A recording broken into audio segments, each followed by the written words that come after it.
Okay, I think it's recording. Something's working. Sharing my screen. Yes. Yep. We're going to infinity and beyond. And I'm going to kill OBS for now. Okay, I think we may be ready. Get your tidy desktop. Yeah, I try to keep it from overwhelming me, but desktops still overwhelm me. Okay, right. Opening up the editor, and here we are. Where to from here? We did it. What are we doing? Yeah, we're doing something. That much is clear. Just got to make an HTML file, put an input in there, and then you're good. Yes. Oh yeah. What are we doing? We're doing a text box and a submit button. Text box. Although they don't have to do anything necessarily. That's fair. Yeah. We set a low bar. Yep. Just okay. So for Next.js, does it come with any sort of like easy run helpers, like to launch it basically? Do you know what those commands are? So in the package.json, I've got some scripts. So if you want to do, yep. Cool. There's, yep. We'll probably just want dev for now, right? Mm-hmm. Cool.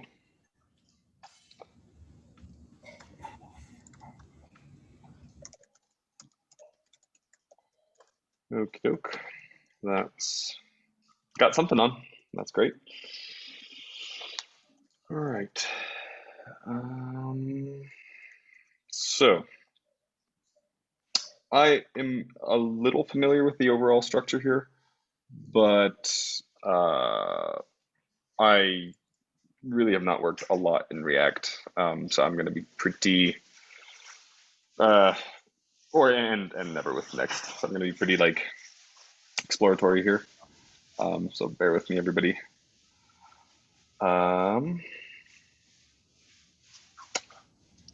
assuming we're going to want a new page, possibly a new route.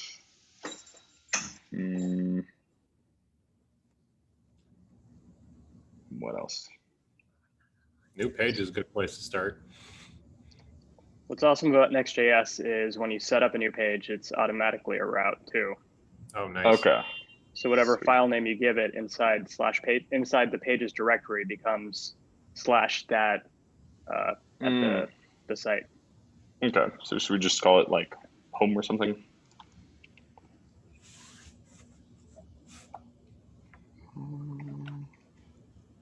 Or right?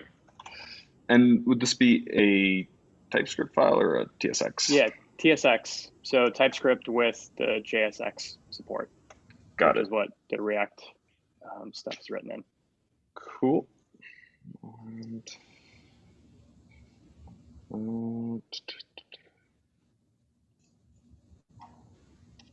Maybe take a look at the index pages reference too. Yep.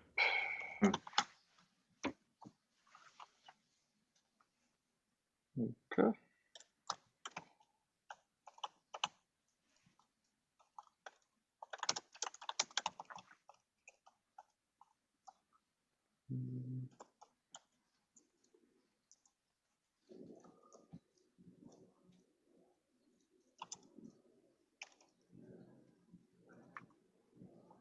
Should we define our style in here? Presumably, this will be our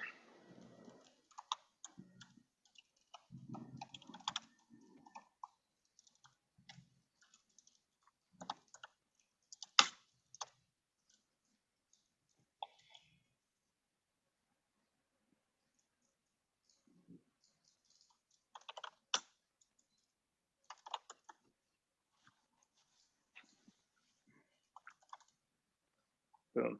Boom. what? Done. Like halfway there. Yeah. Something. Great. Now all we need is a button.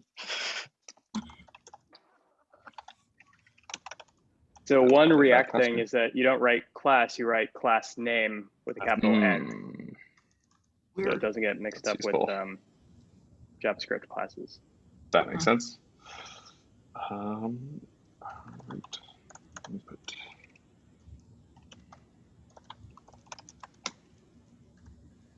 We don't really want to define. Is there a much for preferred now. way to do like CSS styling in Next? Is it doing it in this like style block? That's a That's- good question.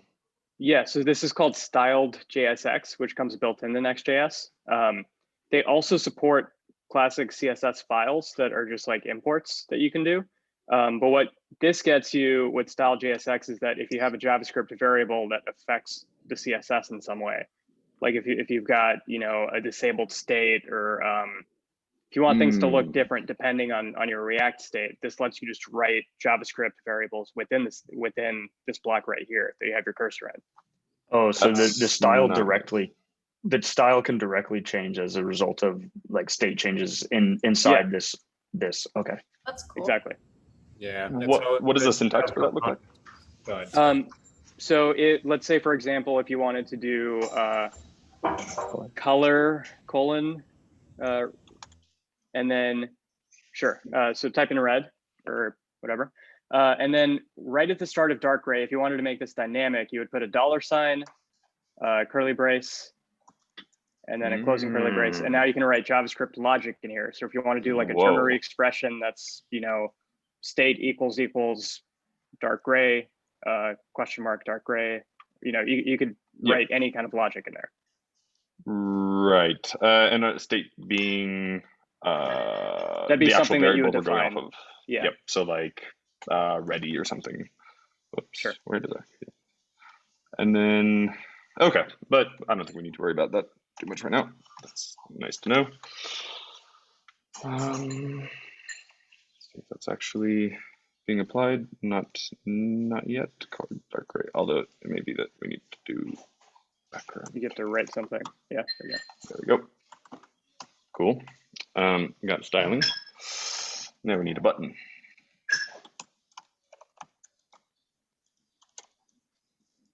And button will say post.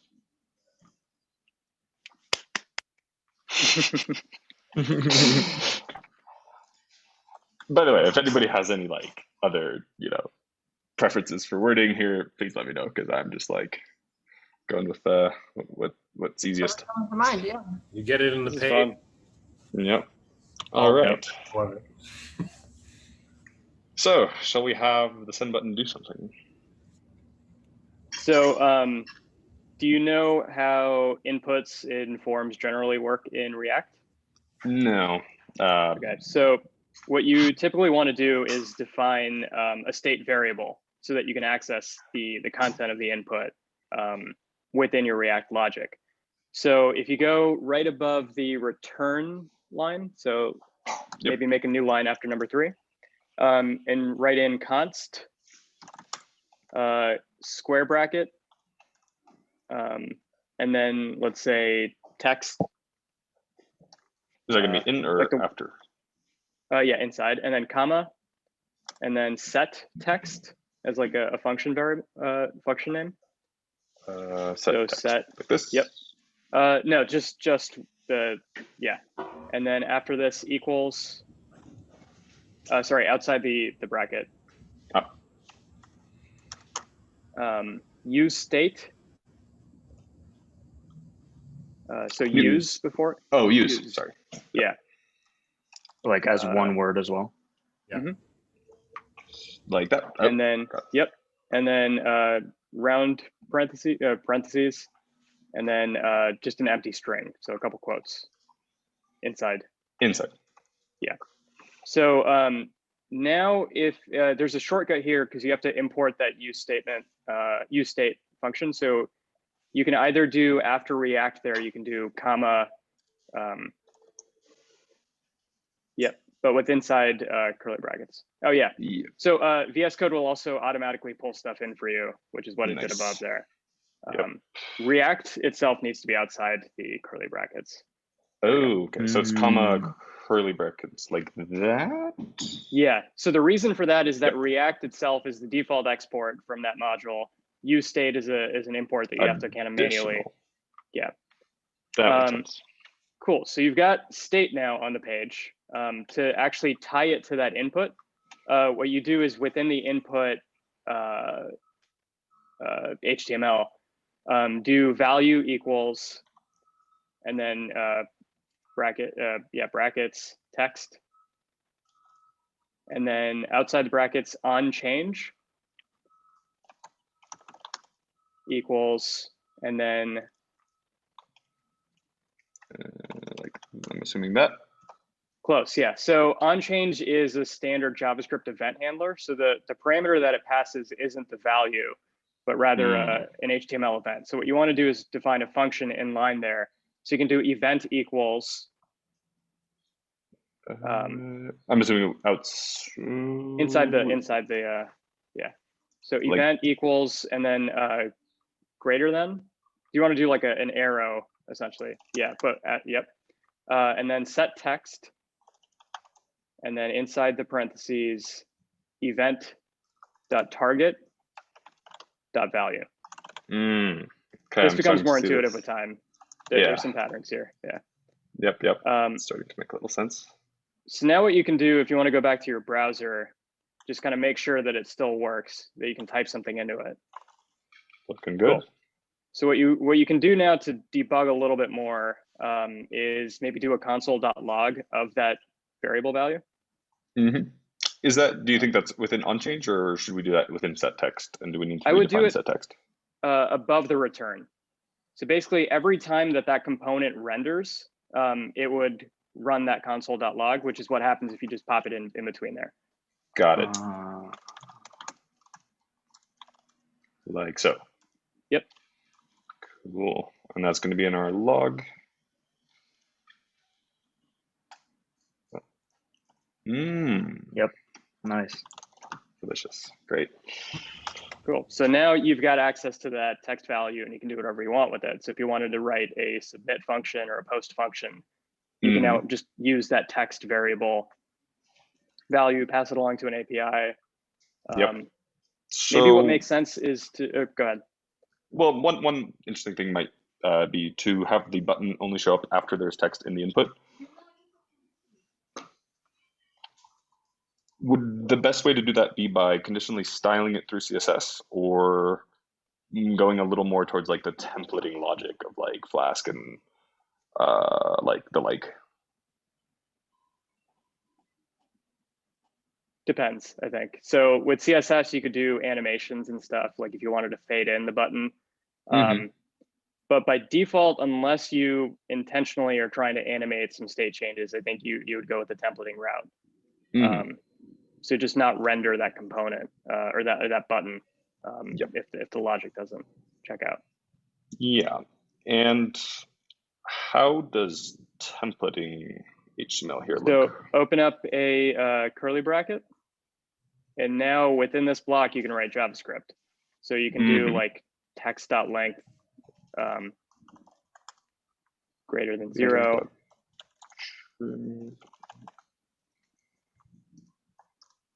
And then, you can do a ternary expression, or you can do an ampersand if it's just a true or false kind of thing that you're checking. A ternary would let you do kind of like if not this, else this. Yeah. I'm not sure I've seen the double ampersand. What is that? Like, so what that does is if the thing preceding it is true, then render the thing coming after it. Otherwise, it nails out. Got it. So how would that just be not even escaped, just like that? Wow. Ooh, very nice. There's like a lot of stuff with React where like it's a little janky at first, but then it becomes very intuitive, and it's like, oh, this is too easy. Yeah. No. There's like after spending a lot of time in like vanilla JS, or I mean with like obviously some latest like helpers. This feels more sane for sure. This is like, okay, I'm just glad to be avoiding some hell. Someone hacked JavaScript into HTML. Pretty much. Open a bracket, have JavaScript. Oh, great. Yep. Love it. One thing I think we could try here is if we want to write a placeholder like post or submit function, and maybe we just move the log statement to within that so that we can pick back up there later on. Yep. So the way to do that, go ahead. Well, yeah, I'm assuming we're going to want to define a new function possibly outside of this. And so if it's outside, onChange. If it's outside, you're not going to be able to access the text variable. Whereas if it's inside, it's within the scope of that component, so you'll be able to get it. Got it. So maybe something like on submit. Is it defined as function here or something else? Const is usually what I go with. Cool. And then you want to put in equal sign, yeah, in between there. So equal before, and then arrow thing after the curly the parentheses. Yeah, just like it is up on line 3, basically. Oh, I see. Const or definition. Okay. And this is saying what? Like there's a function. It's saying where it's create a variable called onSubmit that is a function, and then defining the function after it. Yep, that makes sense. So what you could do is move the 10th line up into that function. And now what you want to do is call it from the button when that's clicked on. Would that be through a standard onClick or something else? Cool. I'm assuming inside of this. Exactly. Oh, nice. Okay.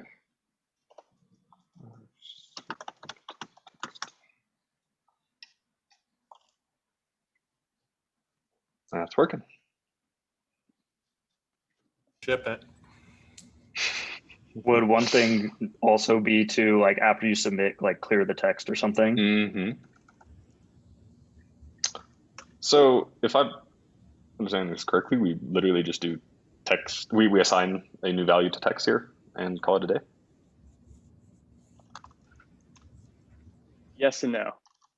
Okay. You got the concept right, but the syntax, there's a different method. So what you did inside the onChange, look at that pattern and try to reapply it to how to empty the text variable. Right. So at least how I understand this, Sharuz, and maybe you can correct me, is like when you defined this const at the top, this use state, you're kind of doing two things. One is like setting a variable that's going to hold some like what I would say is like almost immutable state content, unless it is called by the like set text function. And it by doing the like empty string, you're saying the initial state of that text variable is going to be the empty string. Correct. Yeah, that's all happening on line 4 there. Yep. Yeah. Yes. And so the reason that you don't ever do like text equals directly is that it doesn't then tell React to go and re-render that component. But calling the function hooks it into React's own internal logic, so it knows to go and update whatever needs to be updated. Yeah, so it's sort of like a pipeline, essentially, for reassigning values. Okay. And the one thing I didn't catch from CJ's question is use state, and then we're passing in an empty string. Is that like simply the initial value, or is that like also a reference to getting it from somewhere else, if that makes any sense? Like, is use state essentially just saying we want to use state for this variable, or is it saying access the state from somewhere else and assign it to that? But no, it's creating a new kind of like storage area for that variable specifically. And then you can pass in whatever value as the initial value there. So it doesn't need to be like a constant that you define. If that is like a variable that you're getting passed from another component, you could pop that into use state there too. Okay, that's okay. Makes sense. All right. Exciting. Shall we have our onSubmit button do something other than logging to console? Yeah, we might have chosen too small of a task here. Took more time to figure out the audio. I mean, yeah, that's a good sign, I suppose, though. It's better than the other way around. Well, Yeah. so there's like a little just meta. It's cool to see like the group like learn group study thing, and because Sharuz has done this, like use this language more, he's kind of teaching, but it's like enacted teaching, so it's kind of Yeah. I don't like that's cool. This is Yeah, I mean, I had to build an entire app just copying and pasting patterns without knowing how anything worked. So this is great. I'm like learning how it all builds in. So pretty much same. So this has been very fun. So yeah, from here, where do you put it? Where does it go? Yeah, we could explore some deployment stuff now. Actually, maybe wire up a stream or our Netlify alternative. Getting it all right. Online. Yeah, Vercel. Yeah. Vercel, yeah. Verkle. What did they change the name from? Was Vercel Zeit. Yeah, that's right. Was Vercel the one that we used to joke about all the time? Yeah, Verkle. No. Like a Urkel? Had a whole joke. Yeah, they had to change the name when they took money, I think, or something. I wonder why. I don't know. Someone else had the name. Yeah, I think in Germany, Zeit was already like a big brand. Probably, yeah. Yeah.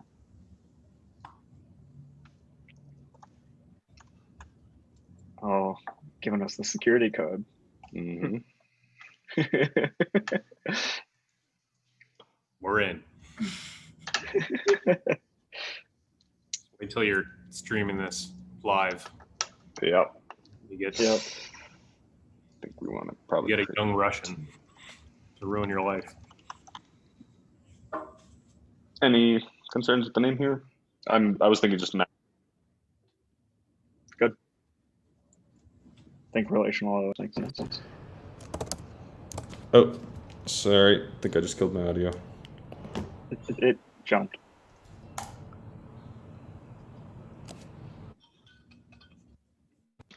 Am I back? Sweet. Nice.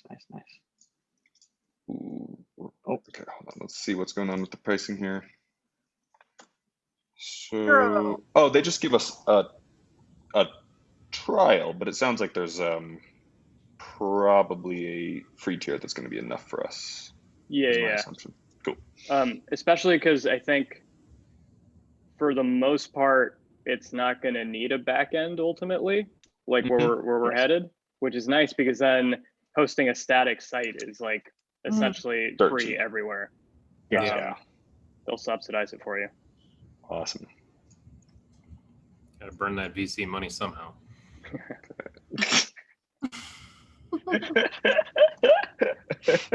We'll help. Vercel. I got so annoyed with them because one of the sites that I was running on them, their pricing basically jumps from like $20 per seat on a team for unlimited, like quote unquote unlimited, into like enterprise where you have to like talk to their salespeople and get like a custom expensive plan configured. And the one project basically just went into that tier, and I'm like, I can't afford to go from $40 a month to $2,000 a month. Like that's insane. Yeah, that's ridiculous. So like one project I just had to move entirely over to Amazon. So everything else I still like using Vercel for because it's still small, but yeah. It's always the middle ground problem. You can get some, it's either individual small projects for free, or you need to be a Fortune 500. Yep. It's the barbell of cost. Yeah. Is this something Dave's gonna have to do here? Yep, Dave, so you can help us out here. Probably, I'm assuming, sent you an email. Okay. Yeah, the email notification. Hey, you can deploy all the internet camera stuff there. Yeah.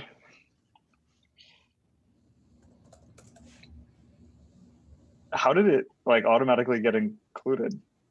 I think it's because it's pulling off of my GitHub account. It's like you have access to that. Yeah, but for some reason, this is the only one that came up. I'm wondering if you've already made some sort of link between Vercel and that project, Shrews, or is that just? I mean, I some... definitely have, but I don't know if that would affect what you would see. I mean, if it does, then that is a weird security thing. Yeah. Yeah, I was Like, about to say they have some weird SQL query on the back end. Yeah.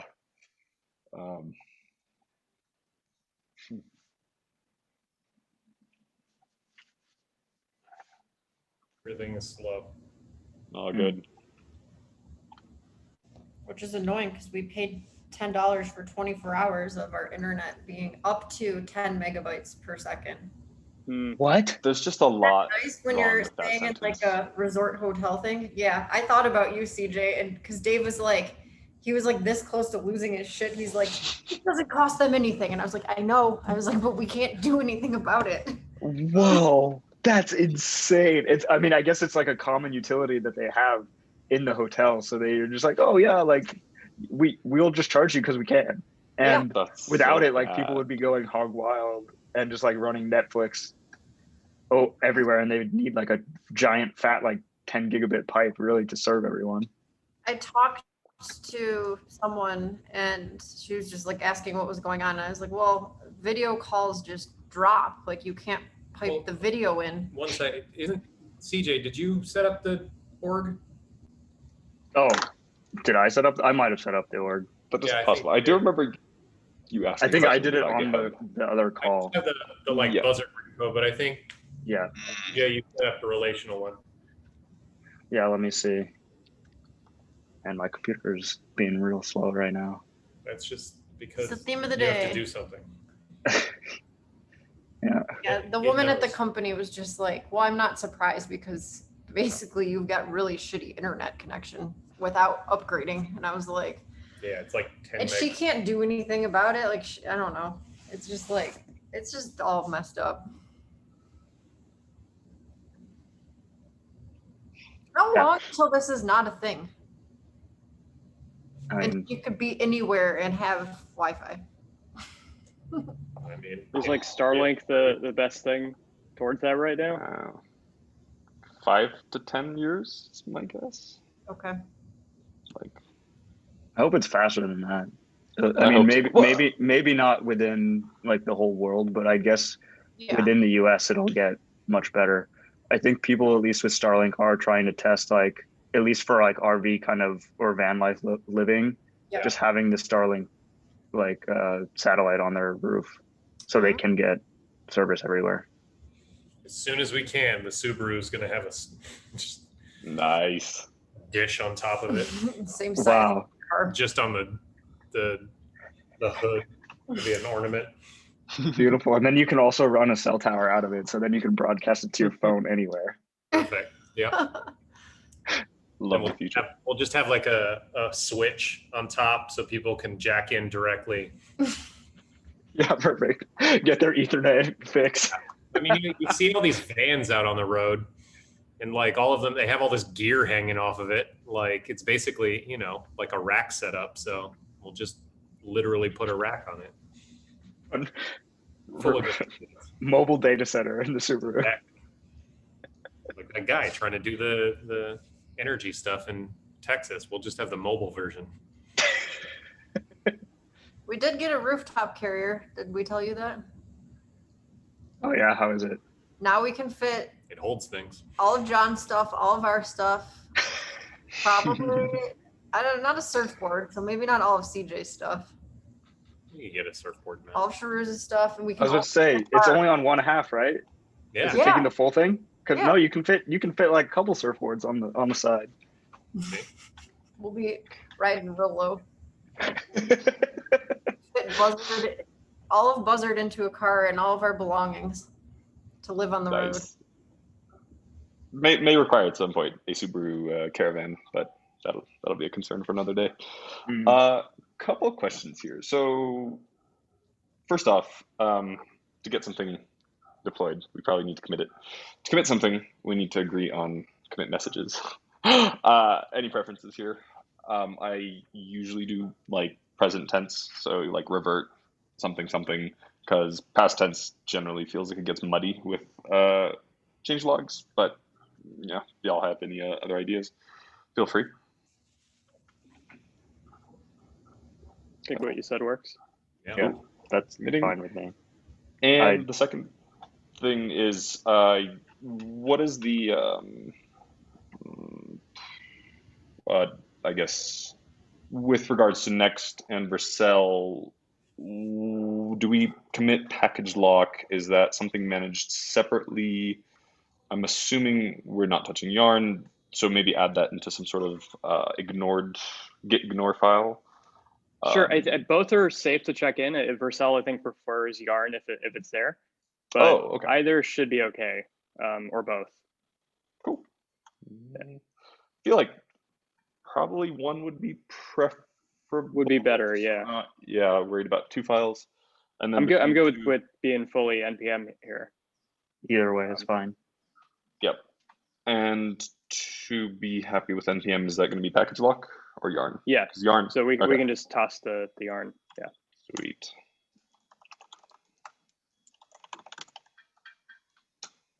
All right. Off it goes. Right. Do you have your SSH keys? It's possible Or, master is write protected. Oh, let me see. Yeah, sure.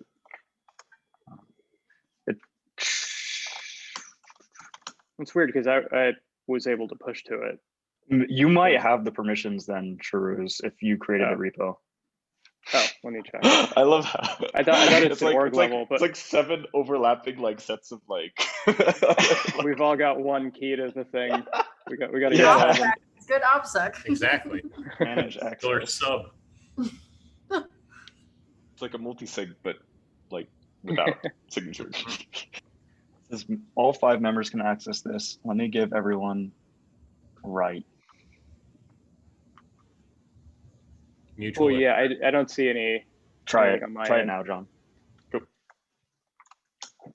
Actually, I can give everyone admin as well. Oh, that pushed. Awesome. All right. Now on to the Vercel config. Shrews, CJ, see any things worth muddling about here? I think it looks fine from here. Oh, it's cool that they do environment variables. Mm-hmm. Now if we go.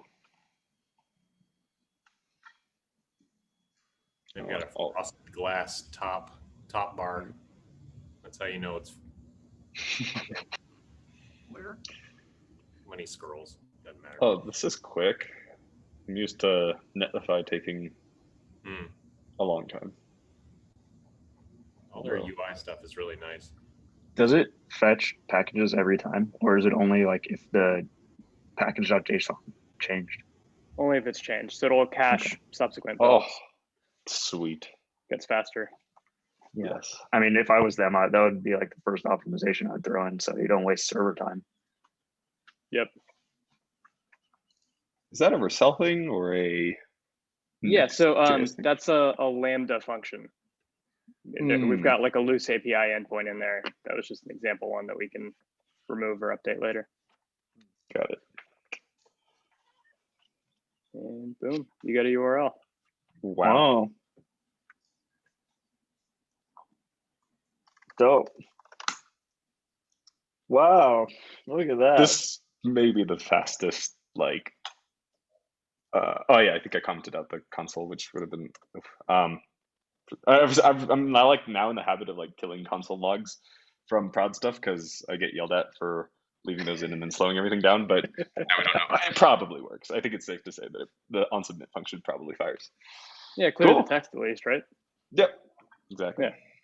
Well, this is exciting.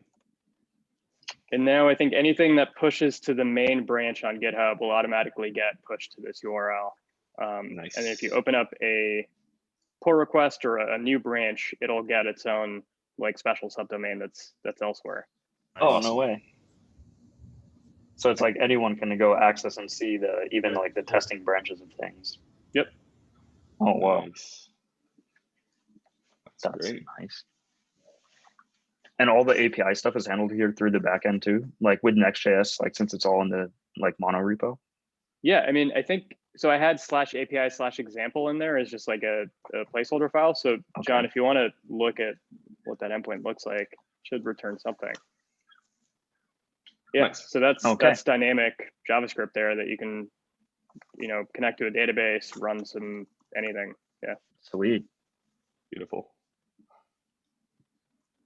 Okay, and it just has the next API handler as the type, and just some function that's asynchronous request and response.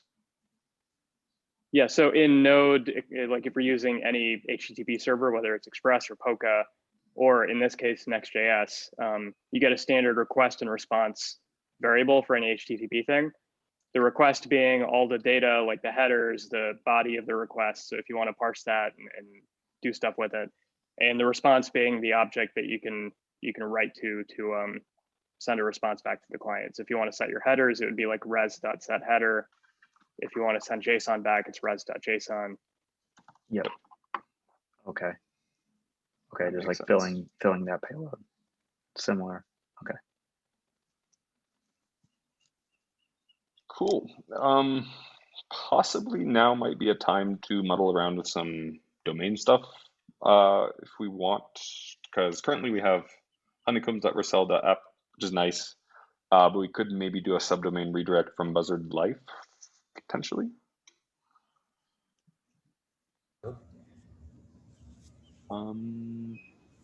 And Dave's, Kristen, where, I guess, is that domain being registered from or managed from currently? Namecheap. Let me pull up everything. Cool.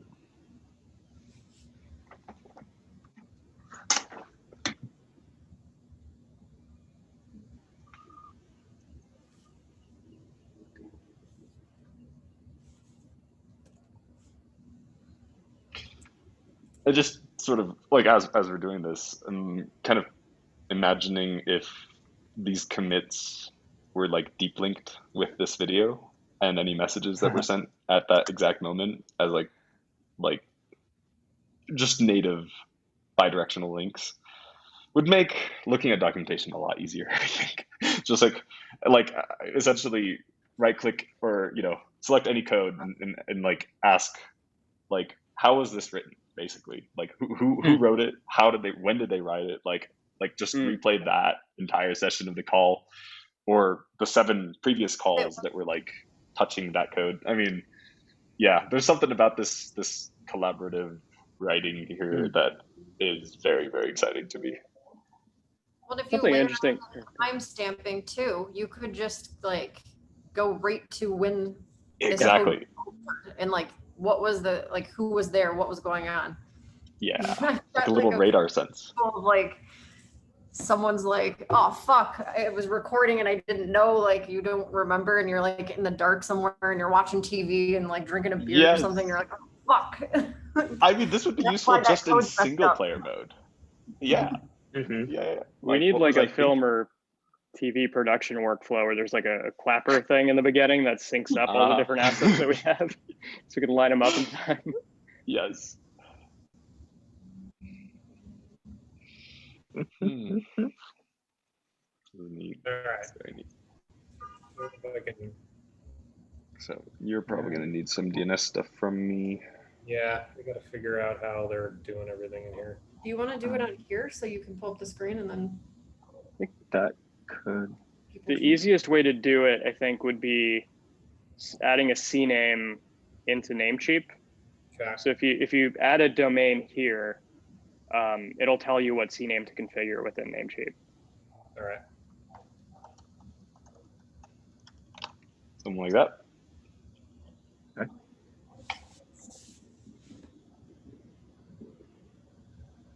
Nice. There it is. Honeycomb, CNAME. Name record. All right, what's the host? Name is just honeycombs. Host would be honeycombs, I think. Honeycombs. Yep. Yeah. And then target would be the value.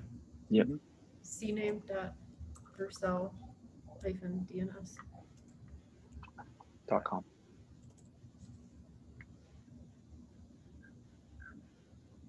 It is added. Nice. Sweet. Probably takes like a few minutes. Usually less than a minute. I like when this stuff is like propagating out, and I imagine all the places it's going. Mm-hmm. Yeah. Wow. Yeah, it's already Holy there. shit. That was fast. That's incredible. So I think if you hit refresh back in that, What was oh, that? it's already working. Wow. Checker? Huh. Beautiful. Crazy fast. Yeah. That is The internet is crazy. It kind of is. It like legitimately is. Let's see who's offline. Listen, actually, when you said that, I was like, wow, yeah, that just touched so many computers. Bing, bing, bing, bing, bing, bing. Like legitimately I that feel like things are compiling. You're just like, all this shit is happening from one push of a like. It's Yeah. crazy. I don't know. And that one button goes, yeah, it's wild. This is like the thing with what's his name? Linus? Is that his name? Who would Oh, yeah. yeah, that I just built this thing in a weekend. No, you Yeah. didn't. It took your entire life to get to this point. So like all of the tech is sort of like that sort of like when this thing happens, it's because there's been years and years of work to get to this point. Yeah. Boom. And in some sense, both are true. It's like Yeah. now building the things we build in a day now are laying the stones for the things that will be built in the future in like seconds. So, Yeah. but yeah, It's completely absolutely, automated. like, shoulders of giant stuff going on here, big time. Yeah. Yeah, it And took to $1 billion to think of- in 2002 to do this. To put a Google. text box and a button on the internet. Yep. It's looking good. Cool. Wow. Well, this is further than I thought we would get. Not that I was being pessimistic. I've just done this flow a few times before. Usually there's just like a step where you're just like, oh no, everything's awful, and just like help. So, yeah. I'm curious about where you would send. I mean, we don't have to do anything else, obviously, but like how you would think about like, all right, well, we need to send the text to somewhere. Where does the text? I mean, just what does it do? How does it work? I have no idea from this place. Yeah. Yeah, what's the move from just a there's a couple questions. What's the move from a text box to like a text post submit? And what's the move from a text box to a multimedia box submit? Yeah. And is that the right question? That's my third question. So it sounds like, Kristen, you're asking about input, and Dave, you're asking about output. Yeah. Or I think input is input is relatively. I mean, Shrews, correct me if I'm wrong here, but like we would make this some sort of text input with like multi lines, and then for media input, there'd be like a little file picker handler thing that's handled by the OS, and just like send caches those files locally, maybe converts them to like base64 or something. The output question is a little trickier, but just spitballing here, probably like a very, very lightweight bridge somewhere that we build that, or I mean, within this project. So hosted on Vercel that takes stuff and pushes it to IPFS and returns like a hash or something like that. But we also talked about doing this totally client side, which means one other possibility here is like on submit talks to IPFS and bypasses any sort of intermediaries and bridges entirely, which is really exciting. Okay, cool. Yeah, that's kind of my read. So are we, because I think we talked about both options of posting to GitHub for storage in the interim, or That's IPFS. Right. Yes. Yeah, it's coming back now. It's been a while. So, yeah, my question on this is like, I guess if we submit things to IPFS, can the graph work to actually index those things as blocks? We would also need to set up a contract to actually run on the blockchain to work with the graph there. That being said, like the Solidity stuff, I think, is pretty accessible. It's not as scary as the world makes it seem. So I do think we could get into that pretty quick if there's interest and excitement around that. I mean, I would personally, I would think it would be great to just completely skip the GitHub stuff because it felt very like, just like as a stop anyhow that was eventually going to get removed. So if I can completely like distribute that immediately, that would be pretty sweet. The only thing I think is with IPFS is it needs to be pinned somewhere, right? So I'm guessing like the media asset stuff is still on IPFS, and then the blockchain is being used as like a pointer effectively, or something like that. Yes. So on the IPFS side, a server somewhere does need to pin it. There's a few different options. You could self-host. So I've got like that that repo from Gimmicks that I posted. That's just like a single Node.js file that is a full IPFS server that can pin stuff for you. And it just has 2 API endpoints for upload and upload JSON. So running that somewhere would be one option. Another option would be using a service like pinata.cloud, or one of these various kind of, there's a bunch of like hosted IPFS things that are, here's like a gig that's free that, would be very hard to hit with just text files to start. And they give you a pretty standard API that you can just hit. So there's a few options there. Can you say one, like, I'm just curious. So you said like from Gimmicks, like this is what you wrote, and you're saying like it's just some Node.js application. It's an API that you just run on like some server that you own that has a bunch of storage effectively. Mm-hmm. And it's just running an IPFS client. I'm guessing it like even sets up IPFS client in the back end. And yeah, so that's all happening in that Node.js file. So IPFS ships like an IPFS.js module that includes the server. So you can basically just do like, new IPFS within JavaScript, and it'll rig it for you. Oh, wow. Right there. So then you just run it on a like AWS or wherever has a bunch of storage. Yeah. Is it possible to like cluster these things? This is like maybe more. Okay, it is. I think if you search for IPFS cluster, they have like a CLI that's like specifically for that. Yeah. What is going on in this world? So this is amazing because you can just be like, my redundancy policy is that I want each file to be stored on 5 servers, and you can set up like 10 of them, and it'll automatically kind of spread them out. If one goes down, it'll go and replicate anything that was lost from that one server onto another server to meet that minimum of 5. Mm-hmm. Oh, well, that's awesome. Yeah. How much space do I have on my server? I have 160 gigs on my server. Nice. What's cool is that installing IPFS, it's not like it just starts sucking up your storage. The only thing that it is pinned there is the stuff that you decide to pin to it. And how is that determined? Is that simply by like target? Yeah, so within the JS interface, which is what I've mostly used, it's just like IPFS.add.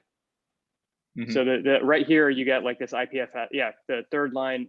If you go up just a little bit, right there. Yeah, the const CID await IPFS.add. So what this is doing is just storing that hello world text onto IPFS, and the CID that comes back is the IPFS hash.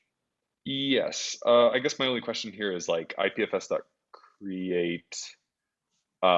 This is creating a node locally. This is adding to it locally. But this is, in other words, we're still pushing the files to here somehow. So this is kind of like the local interface. What does the remote interface look like?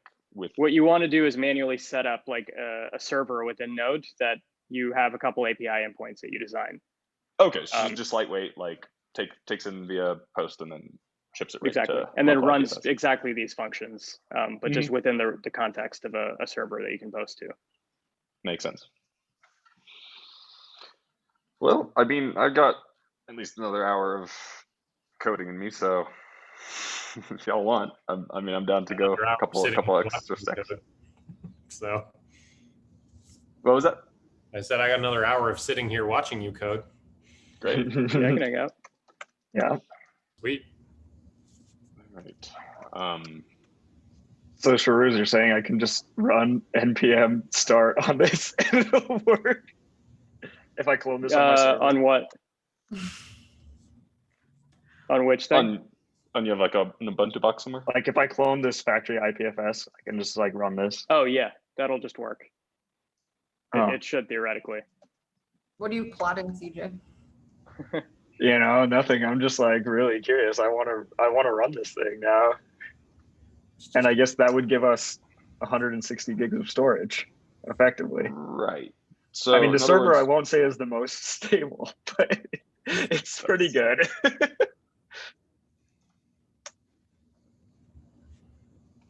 I said to Dave the other day, I was like, I like how CJ's location on his Twitter profile is a link to what his like that place. financial transactions, which is a URL, which is burrito.place. That's right. It's so CJ. Yes. Oh, is Amazing. burrito.place down? Actually, I know it might be down. No, it's up. It's Nice. up. Very nice. This is where CJ is. Yes. Is it working? Oh, I might need to. It looked like some variables there were not populating, possibly. Yeah, probably because I forgot to run the backend on my server. Backend. So The backend just serves static JSON files. architecture-wise here, everything really is going to be contained within like one API route here, right? And then that API route is gonna live hosted on Vercel and take in that little JSON blob from our onSubmit function and going to essentially run this here. So yes and no. So because Vercel is doing serverless functions, you don't want to run an IPFS node there. So an IPFS server should okay. only ever be run on more of like a classic, you know, EC2 style server, like an Ubuntu box or something somewhere. Or again, like a third-party service like Pinata.cloud. But yeah, I guess the part that I'm trying to bridge is how we contain that bridge within one project and then have a remote IPFS node. Because I'm imagining here like we're doing it maybe with CJ's IPFS node for now. oh yeah, then, exactly then. Yeah, what you were saying was all correct then. Yeah. Okay. So I'm assuming then here we can also specify a remote IPFS node.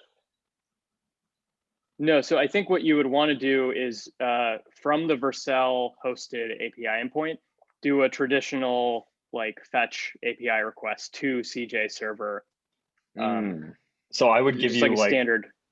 I would give you essentially the IP address of this, and it would be like, I don't know what exposed endpoints that Sharuz has in this, but it would be like something like create. I imagine. I have like Yeah. /upload and /upload JSON as the two defaults. Okay. Yeah. Okay. JSON just being a convenience kind of method that knows how to parse it automatically for you. Whereas upload is just pure like file data. Whatever you toss at it, yeah. Got it.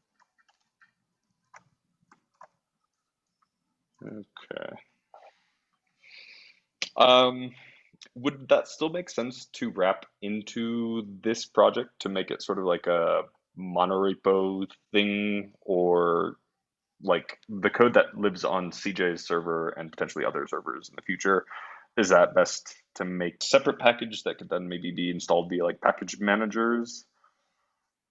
Is there any like Yeah, I mean, it would be clean- nice to be able to run that in a local environment too, right? So if you're developing, you should be able to spin up both the website instance and an instance of the IPFS server, and they should automatically just talk to each other. that would be ideal? Yeah. Wow. So I don't know if a monorepo is the right approach or an additional repo. Like we can fork the gimmicks IPFS server and just start customizing that inside this context potentially. Yeah, I heard you mention gimmicks. Did you send that somewhere, or is that public accessible? Yeah, I think I put it in Discord. But if you go to Yeah, it's in GitHub technical. /gimmicks, might be a dash with an X instead of CKS, and then -org, I think. Yep. and then it should be factory IPFS. Got it. Oops. Yeah. So a fork of this, I should document it more, but a fork of this, and then mostly tweaking the caddy file should be ready to go. It's pretty simple. Interesting.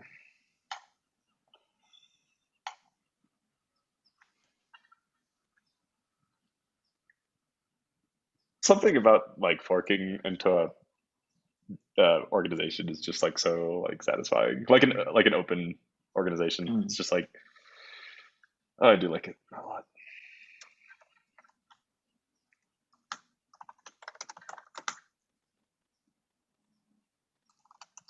We should probably rename all this stuff too within this context. Like factory IPFS is a pretty nice name. Works. It's a factory for all your IPFS needs. What's So Polka is Polka? the server module. So it lets you just define like, here's the endpoints, here's the handlers for them. So more or less of like a lightweight web server. Exactly. For JS. Okay. Yeah. Nice. Any reason for using this over? I guess my. I'm not even sure what else I would use. Express is usually like the default that most people go to. What I don't like about Express is that they don't let you write async handlers for each route. Like you have to kind of jump through a few hoops. What's nice about this is like, if you look at line 33 or line 37, I can just define an async function and then write a wait below that. So the code just looks a lot cleaner. Otherwise you'd have a whole bunch of like, what is it called? Like a bunch of nested blocks that just starts getting ugly. Yeah, I mean, this looks very clean. This looks great. I mean, like the whole thing fits 40 lines. Yeah. It's amazing. And the ugly part there is all cores, like headers, so that it's accessible. Yeah, like 10 lines are for cores. More. Sounds about right. Okay, this is cool. So I'm assuming you've got some very nice. Makes sense. What is that? Might need to do an install first.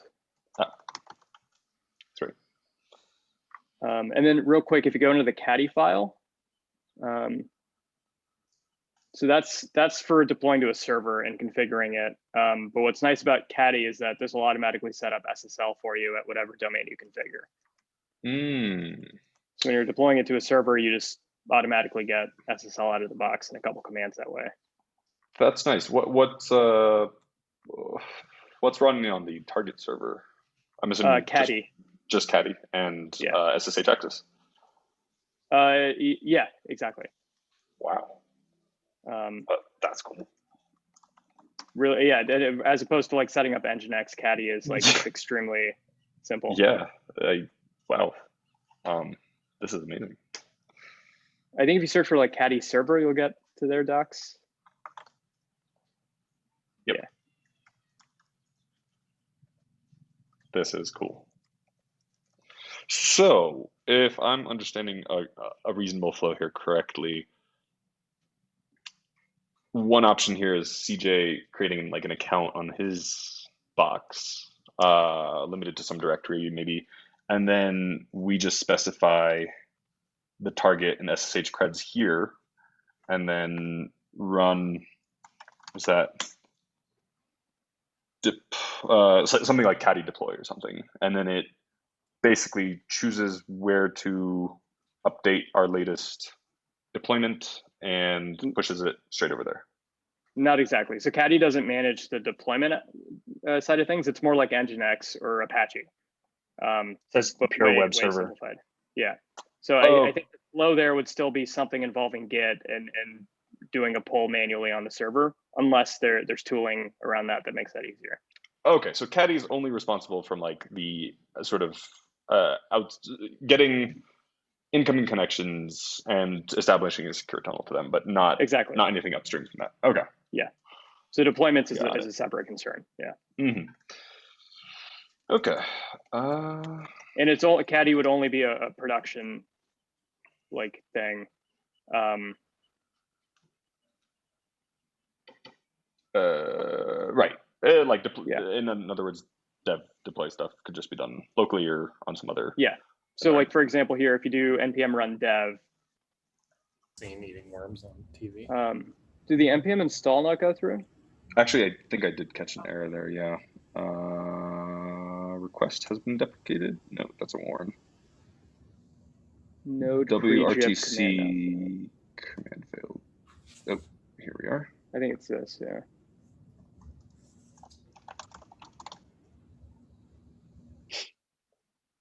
That's always the M1.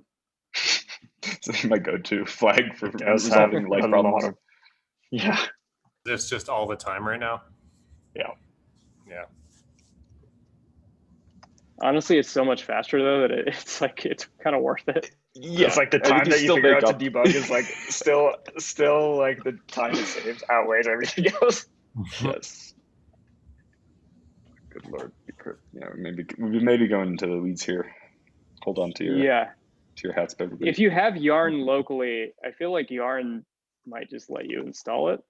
I don't know. If you do npm install Yarn and then -G. Oh. I mean, you might want to cancel out of that. Get it everywhere. Yeah. And now I think you can do Yarn. Fast. Just Yarn, right? Yeah. Yeah. Before driving into the field, see if there's a gate.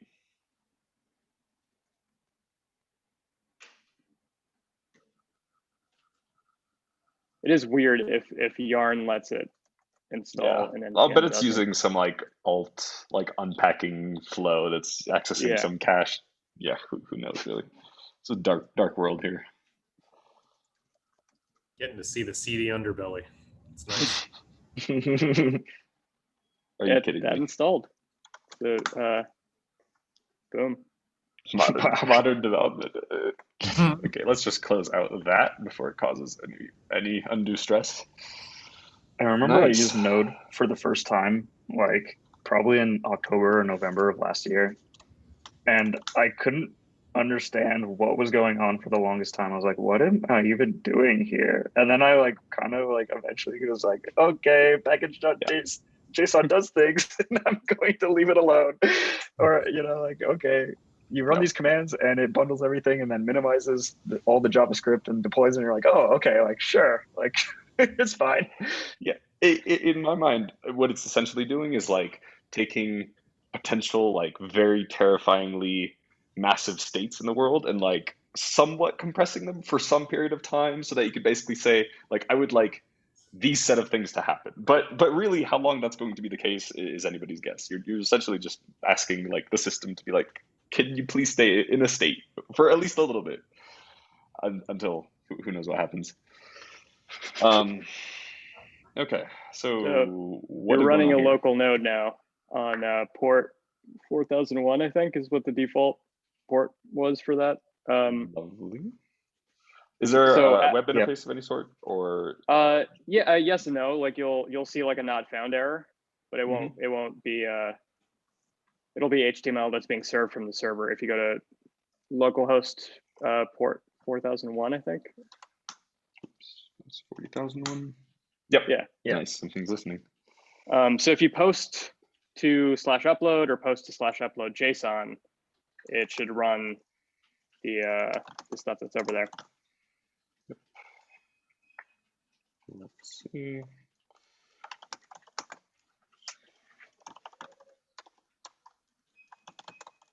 Was it capital J like that? All caps on JSON.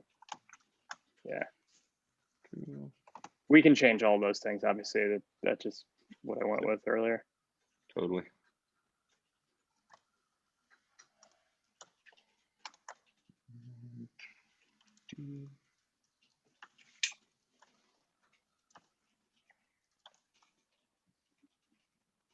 Not even sure what to put here. Let's do key.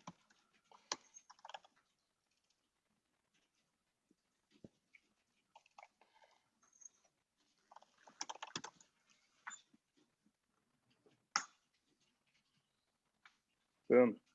It So now worked a that little too hash- well for me to like believe that it worked. Yeah, can we copy that hash? So if you copy that hash and then go to ipfs.io/ipfs,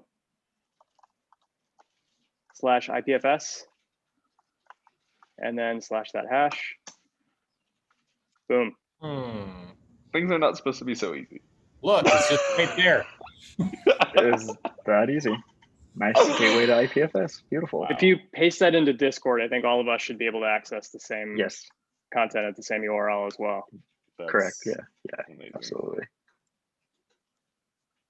And then when you shut down your server, we're not going to be able to access it necessarily anymore unless Right. some other So- server somewhere has decided to replicate it. Okay, so one question about that. Local state, is that fine on restarts? Is there anything weird that happens with like the local database? Oh no, so if you look at your directory here, there should be a .ipfs folder that gets put in there, I believe. Mm-hmm. Yeah. So this is where all your local state is stored, and it'll Yep. persist between sessions. Cool. Yeah. So totally on disk. The engine is literally just like a little web server. And that's Exactly. it. Yeah. Nice. Wow. Okay. Solid. Well, Wait, did you kill that? I'm kind of curious if I like remove my cache. Does it go still away? running. Should I kill it? Destroy? Sure. Now it's dead. I'm still seeing it actually. Yeah. I wonder if. Wonder if- Oh, now it's gone. Oh no, it's still there. Oh no. I wonder if the gateway is caching it as well. It's possible, yeah. Especially for maybe- like lightweight JSON content, they might have some stuff Yeah. there. Yeah. Interesting. Okay. Wow. But if you were to try to directly access it like on the IPFS network, it probably is not accessible. More than likely. Yeah. So like another gateway that you can use is Cloudflare-IPFS. Just buy Cloudflare. Yeah. Nice of Let them. me paste a link in here. All right. I haven't tested this link yet, but yeah, no, it works. That works. Oh, interesting. Wait. So the server was off though by the time that we first accessed Cloudflare IPFS. Is it like seeding from somewhere else, or do you know how? I think that it's, yeah, I think there's basically, especially for super lightweight content, I think there's redundancies that get automatically set up the first time you pull from a gateway. But Wow. it's like not guaranteed. Like you definitely shouldn't run a business Yes. with that. Yeah. Right. It's more like just sticky requests that Yeah. will stick around for a while. That's cool. That's very cool. Okay. So what am I thinking? I mean, CJ, maybe at this point you want to clone this repo and just run npm, or sorry, well, install and then caddy serve, or the equivalent of that. I can do so. Let me check I did it. Did you change anything at all? And did Nope. you commit to the repo? Nope. If not, then I have the old repo that I can quickly let's see. Because Added the all only these thing you're going to packages. want to change is the caddy file, because that'll Okay. include the name of the subdomain. And it can be instead like something like Exactly. That. it would be like Okay. ipfs.buzzard.life. So one Great. question here. I don't know what ports. I'm running IPFS on. Buzzard Life right now is going to point to CJ's server using something like probably an A record for just IPv4 address. At some point, if we add more nodes to this, is there any way to like give us dynamic control over the target of that? I think at like- that point, we're no longer going to be using caddy file. We'll probably be using that cluster service, which Yep. is just a separate thing. Mhm. Haven't fully gone through that process yet. This was just kind of like the quick start, like dead Yeah. simple. Yeah. Totally. So this gets us one node, and then once we want cluster, I'm imagining that for quite a while it won't matter what actual node from that cluster a request hits, because Correct. it's just going to route it to whatever wants to take it. And okay, cool. Yeah.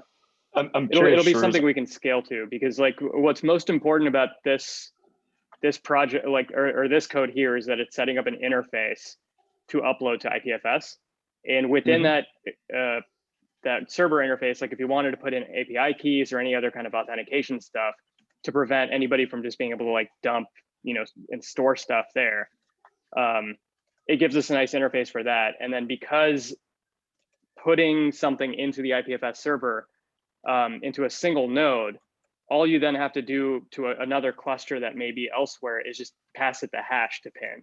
You don't need to re-upload that file. So I think this doesn't necessarily need to go away at any point. It still can be like the interface in. Yeah, it's just kind of our like always on little agent for talking to IPFS. And then presumably here on .post, we can be like, what's your header? Are you actually coming from a Buzzard like native web client? If so, proceed. Or something even crazier with like Ethereum key auth, just completely pass through. Like, are you part of this set of keys that has access to this node? And then off you go. Yeah. Got it. That's nice. This is nice. And like the more complex this gets, it should probably start turning into some more files and being broken out so the logic can be contained. But right. Cool. Maybe CJ, while you're getting that up and running, Dave can set that record up on Buzzard.life. Yeah, and actually, so when I run npm.start, it looks like the script is just failing immediately. Oh, is it the yarn thing? Do you want to try installing yarn and doing a yarn install? I can do yarn instead. Yeah, let me just try. It didn't look like it had the same thing since this is running on some Ubuntu node somewhere. But I'll quickly try yarn as well. Cool. Another thing that could be going on is you might have another process on port 3000. I changed it to 10,000 because I do have one on 3000.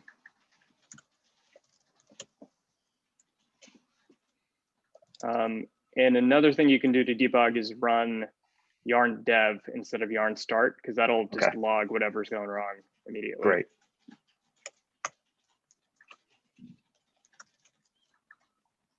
Yeah, this is way nicer than Nginx. And it's going to run out on classic localhost port. Classic circus dance. Yeah.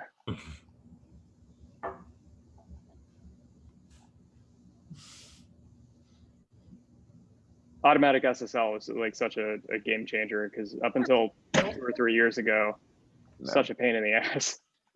Yeah, I mean, even whatchamacallit, the EFF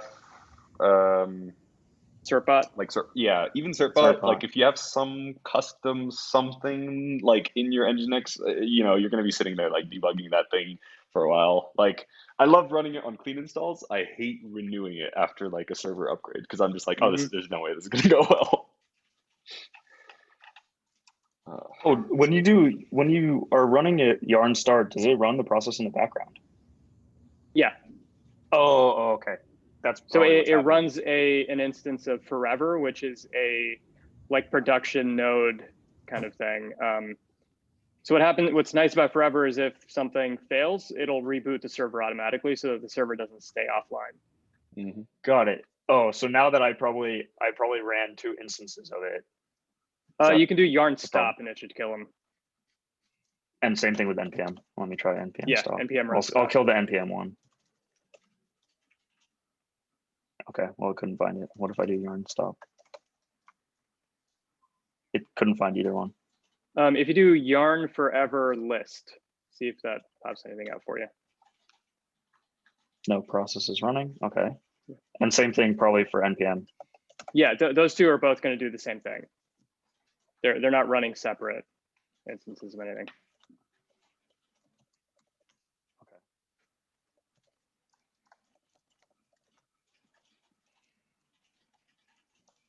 There's a couple of VS Code extensions that I will link to after the call as well that'll make the Next.js process a little bit nicer.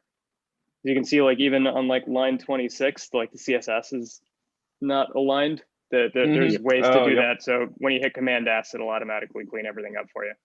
Yeah, that'd be great, because I think I'm just doing some basic JavaScript linter. Probably all bad. Okay, so now that I have it up, it does say the uptime is stopped, but it does see the process running. Do yarn forever logs 0.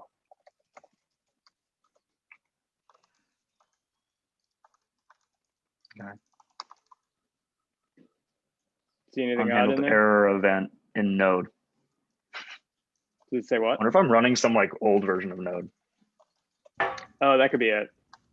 I'm guessing it's like some really like heinously old version of Node that comes with Ubuntu by default.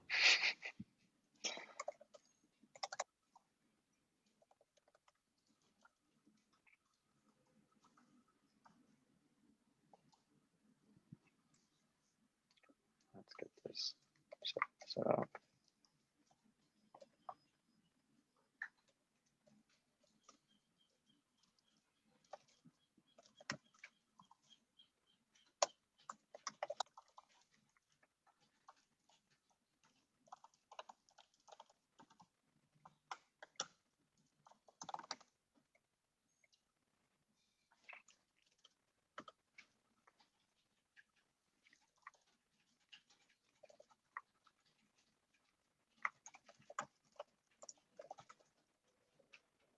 Okay. Let's do this one more time with the updated version.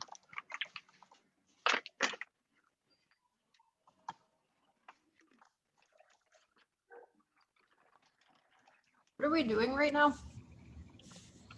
So CJ is getting the IPFS bridge up and running, and I am sort of just scaffolding some logic for pushing our text to that bridge. Okay. I'm waiting. Do we need the A record for this as well? Yes. Already did it? No, I don't know how to do that. But I mean, I do know how to make an A record, but I don't know what to put in it. Let me send you. An A record. The best. artwork record. Yes. Bark record? Uh-huh. Okay. it'll point whatever domain that we set, in this case ipfs.buzzard.life, to the IP address that CJ server lives at. Yeah, and I'll send you the IP address in this in 1 second. Cool. 7. And we're using CJ's server because it was already connected to something. Basically, because it was connected to the power plug and the internet, like any Yeah. server could work here. It's just And I running. already pay for it, and it has 170 gigs of SSD storage available. Just saying it has storage because that's why you were telling us how much. Yep. So for the host, do I just put IPFS? Yeah. Yes.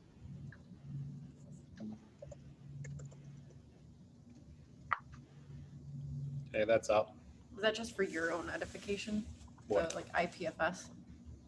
Or is it smart? Even There. updating Node, it did not like that.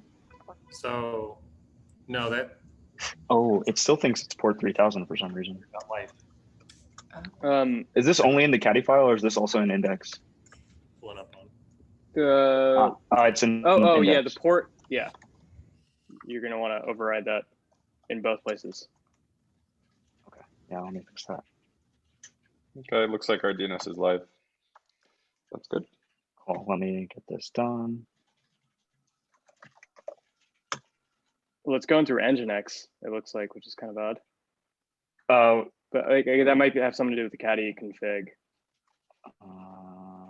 Or you might already have an Nginx. I have Nginx. Yeah. Got it. Like in port 3000. Did I not save this in Vim? You would need to do like a caddy stop and a caddy start again after changing any values in the caddy file. Is that a command on? Just in the command line, yeah. Wait, did you set up caddy already or no? I didn't. That's why. Is it? Okay, that's why. Yeah. So there would be like an Ubuntu install caddy. Okay. Thing. Let me look it up real quick. Yeah. Some apt thing. Here. DigitalOcean.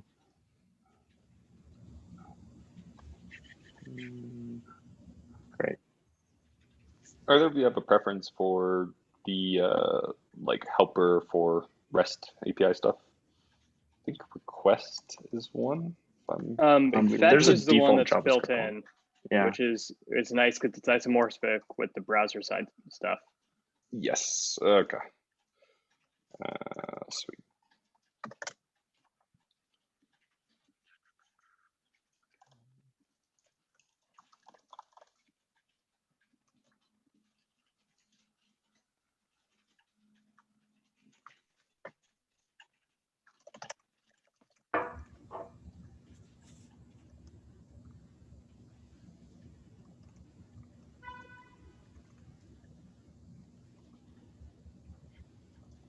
In my server too.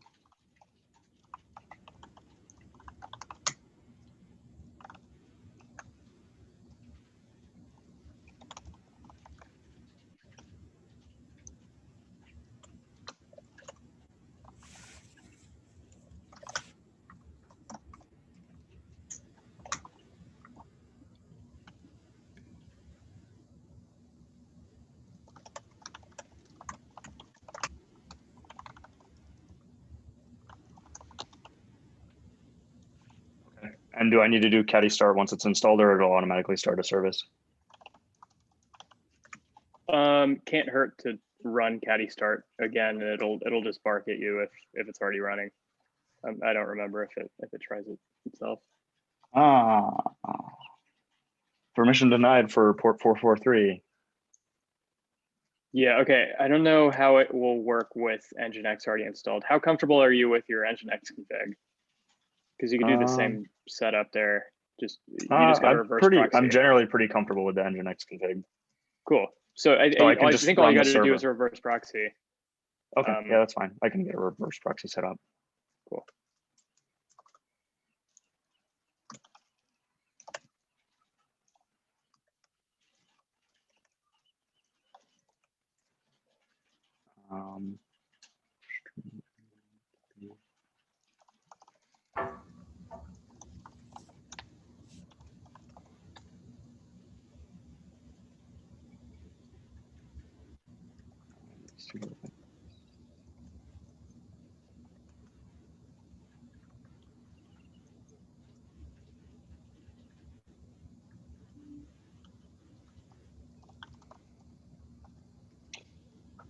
Sure. Quick question here. For and again, I'm just like scaffolding here, so I'm fine like with tossing all of this. But how is async versus not sort of being handled? Or yeah. So all you got to do is on submit right before the parentheses, just type in async, and what that'll do is it'll allow you to use await terminology within that function. That answers that. Sweet.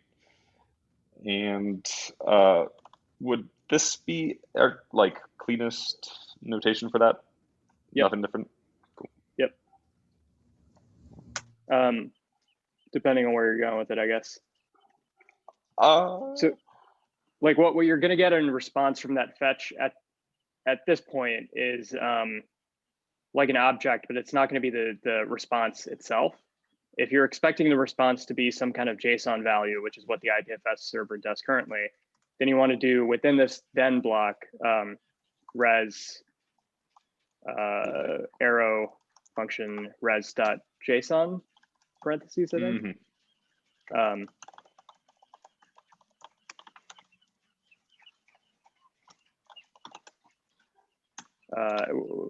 Yeah. And then you want to return that res.json from the, Got it. And now bridge response is actually going to be set to that, assuming a happy path. Okay. Okay. And you could also run this against your local port 4001 instance. That's what I was going to say. Oh, that's what you are doing. Okay. Yep. And we can set up environment files for that soon as well. Yep, definitely.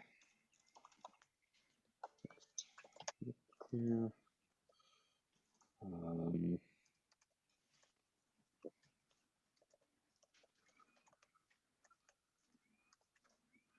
Anybody got ideas on what it should do after hitting the send button, receiving a response back from IPFS? So in other words, we have the local content that we sent, but we also have the address at which the content will be accessible for the foreseeable future. Not forever, but for a long time. We could print it on the page as a link, maybe, that you can open up. Yeah. Yep. Somewhere down here, we can add a. This is trying to annoy me.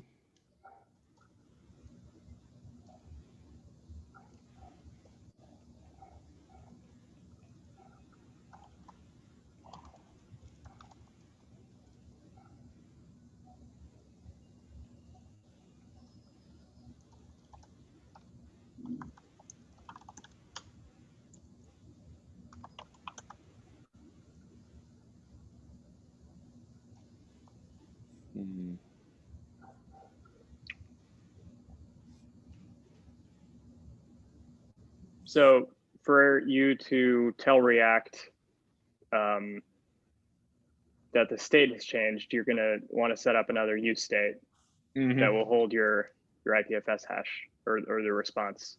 Yeah, that. Okay, yeah, I was like, we're definitely gonna want to use uState somewhere. So maybe something like another const up here that's like IPFS response. Kind of ugly, but set response. I'd usually, the convention usually has you just writing set in front of whatever the previous variable was, just like React convention. So you want to keep things consistent. Yep. And if our IPFS is lowercase there, would we capitalize it for that Could go function? either way. Could go either way. At the very least, the first letter should be capitalized, I think. So set is readable. Yeah, that. Okay. Yeah, I hate capitalization variables. Does this make sense to set to null? Is there another convention here, or empty string feels? For now, I think null is good. Cool. So we're also going to set IPFS response to .json. So I would do that outside. Just because I think like you want the thing inside the then to just be like clean, pure, you know, not messing with the state. So in other words, if our response looks like we want, then do it. Otherwise, like send some sort of alert to the front end. Yep. Okay. Yep. That's a good idea. And then, do you have a return? The hash. Basically, if we see the hash key in the response, we can assume that something went well. Cool. And otherwise, it'll send like a 500 or a 404 or whatever the appropriate response. So maybe better to just check on status code. So what would happen right now by default with this code is if you got back a bad response, it would have an error message pop up within Next.js because the then just wouldn't get triggered. What you could do is wrap this in a try catch and handle the error around the fetch statement that way. To all of this. Exactly. Yeah. Yep. Yep.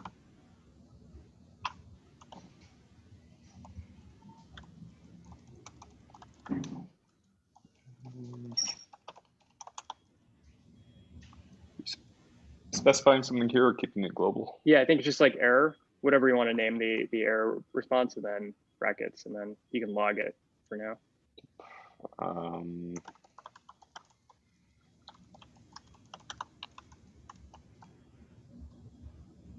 Okay.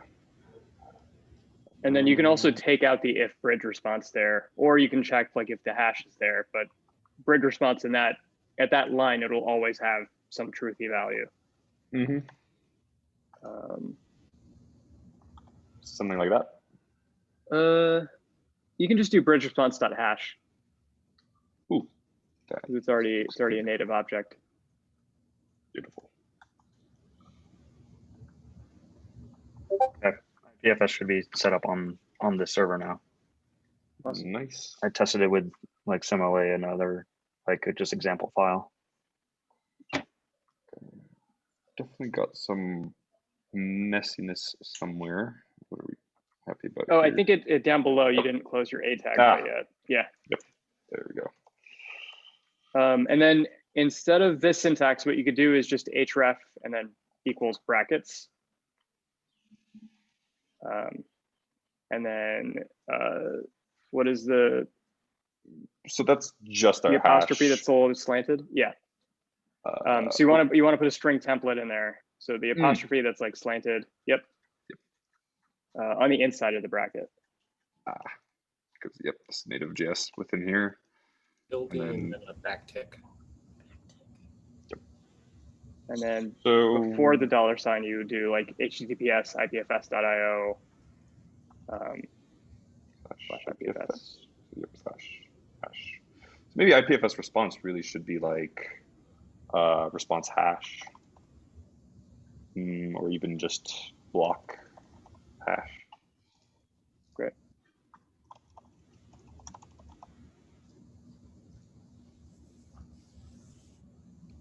It's less offensive.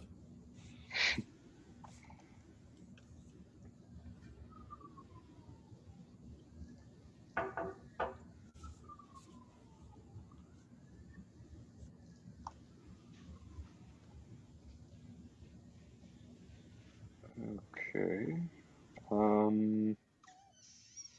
Probably want This to will put be some text inside the A tag so you can see it.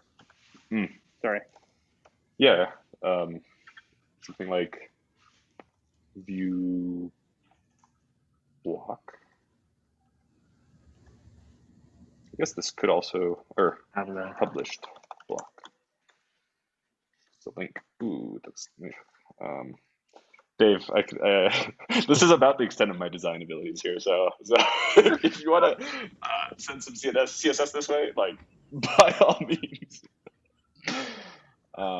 Yeah, can do this. Aligned correctly here. I know the Tailwind's way to do this, but not the native CSS way. What are you trying to do? I can give you. Yeah. Get this down there because we have the button that's going to appear here after we put text. Div Yeah. instead of a span. It's fair. This whole thing. Yeah, make it a div. So that'll block it out so it rolls down. And then if you want to give it a class, and we can fancy it up some, but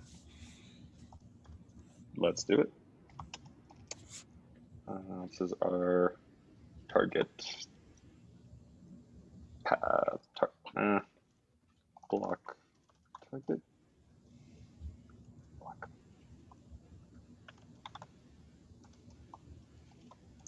just put a margin top of like, I don't know, 1 rem. There we go. Much better. Much better. Great. And then you're not always going to have that ready to go. So you want to put. Yeah, I was wondering if should we like put like a little placeholder text there or just have it invisible? I feel like maybe a text kind of makes sense. Like a little instruction string. Yeah. Sure. Yeah.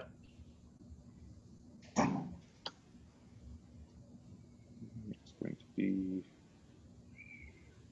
looking for our existing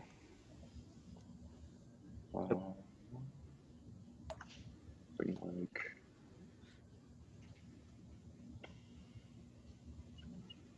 block hash. So this is just showing up on submit, right? Yeah. Well, in other words, yeah, we're gonna have a blank state and post submit state. Is there a better convention than not equals type of null here?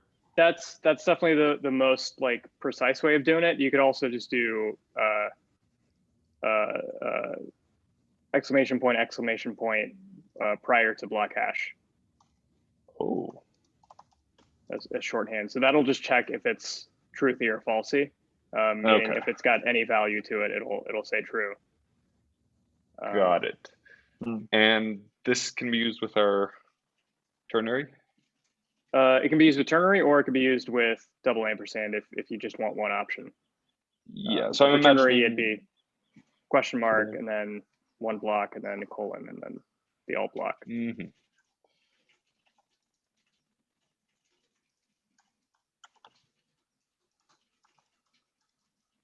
I guess both of these things are within div, really. So. Yeah.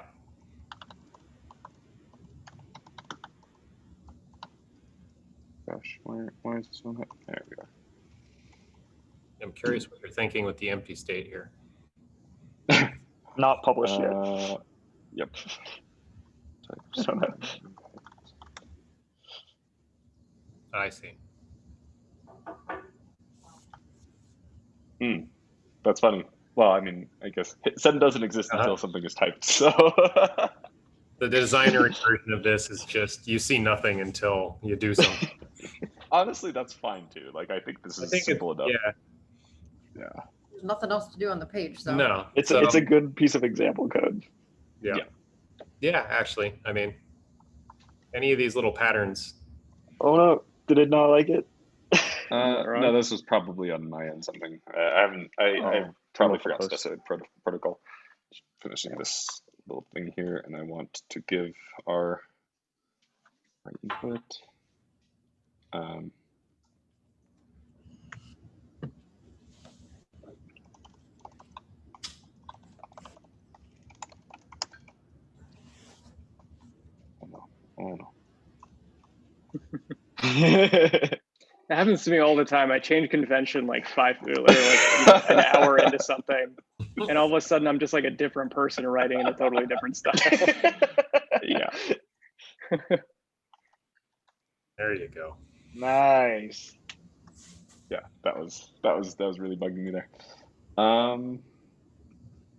So I'm assuming what went wrong is I didn't specify. Target. Yeah. The target is still your local host, which isn't running anymore. Oh, I killed that. Yes, I did. I believe. It also wouldn't be accessible at HTTPS necessarily, so you might want to put that into the variable above. Mm-hmm. I didn't check it first. Did I check it for HTTPS? Ooh, I hope so. I did. Good.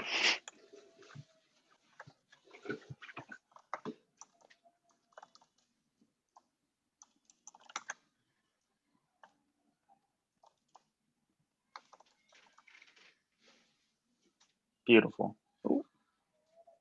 Okay, so we have a hash. That's good. And we just probably this is a JSON call and not a function call, I'm assuming. No, I think what's kind of odd here is that I think res.json, it only wants you to call it once maximum. So I would just remove that console.log. Yep.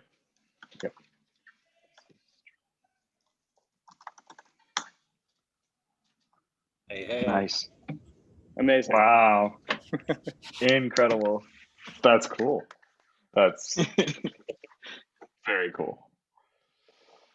On the Ipfs. It certainly is. Well, time to clean up and commit away. So, leaving authored commented out because we're definitely going to fill that in at some point. Not quite yet. I think we can.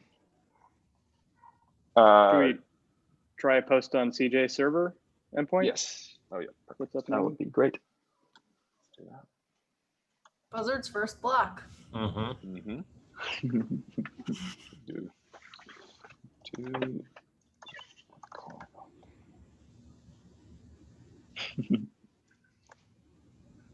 Amazing. So like this, the content addressable by this URL is actually living on CJ server, and everything just magically works. And sometimes computers actually do what we want them to. Amazing. It's really. There's something very interesting to me about how inaccessible all this stuff feels. And then once you're in it, it's just like, oh no, this is way quicker than setting up S3 and like setting up, when we get to auth, like that'll be so fast too. Oh, like, I can't wait. All the hard parts are just gone. Yeah. Yeah, actually, when you like sent this repo Shrews and I did this, I was like, oh man, like this totally needs to be tokenized, and I'm sure someone has done this with something. Yeah, there's a thing called Filecoin, which is maybe what you're thinking of. I think so. Or along the lines of, but it's essentially like a bidding, like it's built-in currency to like bid on file storage on a decentralized network running IPFS. Yeah. And are they running a cluster as well or something where you can just like access their cluster and boom, it's there? Exactly. Yeah. But Yeah, they have like a gate essentially that you have to pay in Filecoin to be able to store and submit stuff. Right. Interesting. Preference for console logs commented or not commented. I mean, there's probably a good logging library that we really should be using, but I personally, given that we're not worried about performance at all, I like the idea of being able to like pop open Inspector and see what actually went wrong under the hood without re-enabling console flags. So if y'all are cool with a pretty noisy log, then we could just leave them uncommented. Fine with me. Yeah, love a noisy log. Yeah. Like what is actually happening? Please tell me. Also, I'm really like now starting to wonder if this is built properly. Like I think as long as we keep in mind where our forward slashes are and aren't, then I think like the tilde formatting is okay. Yep. And like what's nice about my headset's going on. What's nice about Next.js is that it's something where you can just write a whole bunch of functionality into one file like this and have something working pretty quickly. Yeah. But then to componentize it, you're basically just copying like that fetch function, popping it into a new file that you can access from multiple spots. But you can do that when the need comes up. Like the next time that we need to access that function from another page, we just rip it out and standardize it at that point. In other words, you're not worried about the modularization until you actually need it. Exactly. Yeah. Cool. Sweet. And should our button be send or push or write? I don't know. Post. Post sounds better. Eventually he's going to have an icon or something. All right. So leaving my little localhost string in here, I guess, just to remind people that that is an option. Is that something that can be like brought into node modules as well? I never like found out a good like way of doing dev just because I never needed to. So Next.js lets us do like a .ev.development where we could pop that, localhost version to that, and then there's like a .env.production, or you could just pop it into Vercel automatically or directly. Might be worth doing right now. Our example is, I'm assuming just, whoops, where did that go? I guess we just rename our example file, something like this, and then PFS target.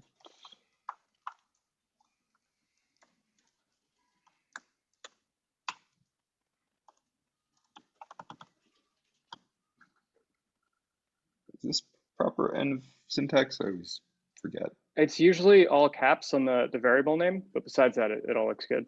Yeah. With under? Either way. Cool. And then here we would probably duplicate this to like .dev or I think development. Like that? Yeah. Mm-hmm.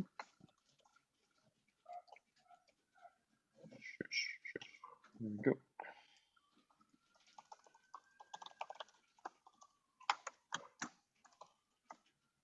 Okay, and to reference our var. So process.env.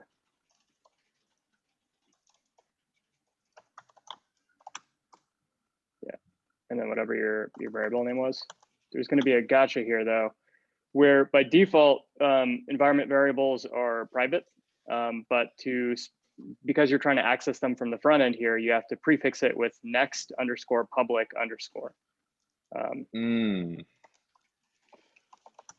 So in the files as well. Yeah, sorry. Yeah. Okay. That answers that question. So this way it'll work both locally and on Next or Vercel. Yeah. Well, no, sorry. Typically, because environment variable files are where you store secrets and API keys and secure kind of stuff. Next.js just requires that you prefix something with next public to be able to access it from the front end. Otherwise, those things don't get bundled. So the front end wouldn't be able to read it. Reference. Yeah. Not the actual. No. So they're in both. But what you're doing when you're writing that prefix into anything is you're telling Next.js like, hey, this is allowed. It Otherwise, prevents it you could from be- accidentally pulling in like an API key into the front end directly, essentially.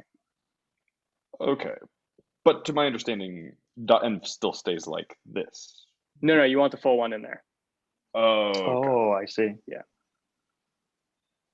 But In both. in both. So Okay, does okay. .env get loaded first and then .development? I didn't catch that. Yeah. Okay. If .development is present and you're in the development mode, like if you've run npm dev, then it'll load that one. Got it. Yeah, I think just you quickly looked at the restarted doc. the So- IPFS node there. If Yep. you want to restart Oh. Next.js. That's right. And you can see right there in the logs, The first file access is development. Yep. Yeah. So actually might have been wrong to CJ's question there. We should see which one it posts to by logging it. Yep. I guess I'm just looking at the documentation for Next.js and says it allows you to set defaults in .env, which is for all the environments, .env.development for your development environment, and .env.production for the production. Got it.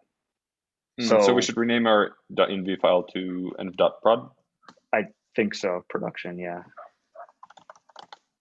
I think that should fix that. I'm assuming normal npm Loaded env. Yeah, it only touched development. and when you do start, it'll do Production. .production. Yep. No. Well, you have to So do npm run build before you do start. And then you might also need to do like a node underscore env equals production in all caps as a prefix when you're doing npm start. Vercel handles that part automatically though.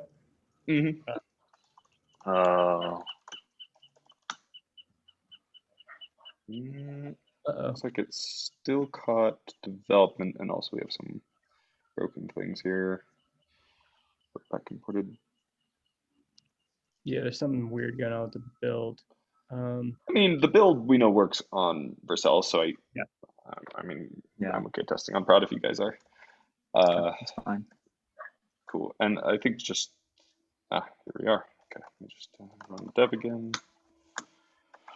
Make sure things are looking as expected. Okay. Well, localhost is off, and that's. I think you're at port 4000, whereas I think it's like 4001 or 2 or something. Yeah, 401. 4001 is. Or okay. Yes. You'll have to restart the next server anytime you change the environment file. Kind of annoying. Although also probably good to avoid magical things happening behind the scenes. Boom. Okay. Nice. Great. Okay. One more thing I want to do: stick a no follow on that href, so it opens in a new tab. Don't remember what that syntax is. Target. Yeah. This. Oh yeah.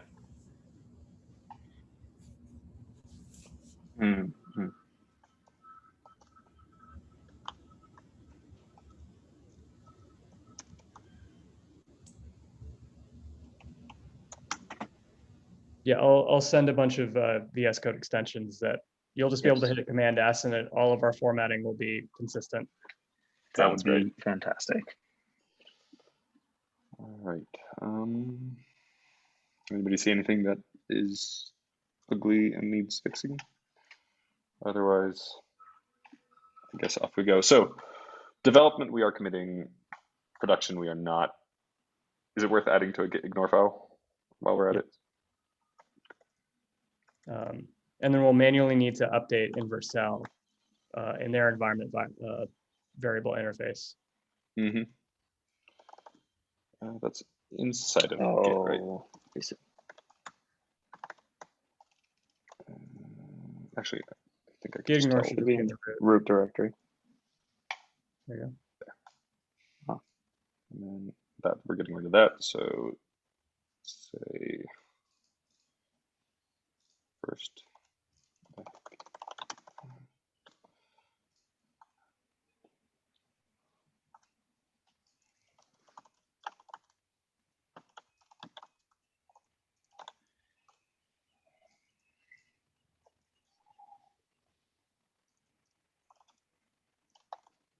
I feel like this is one of the videos that will be especially helpful to others if they come across it and trying to do the same thing.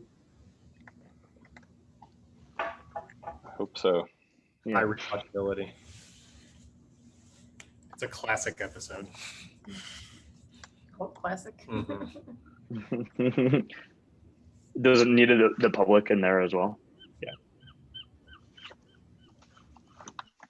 Like that. Right. Public.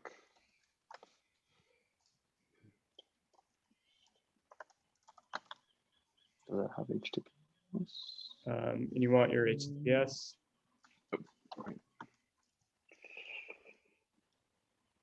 So this is interesting. We could also have this carry over for preview branches. What is going on with Vercel's development environment? Where is this? What is this contingent on? So production is anything that's pushed to like the main or the master branch. Preview is anything that's like any other branch or a pull request.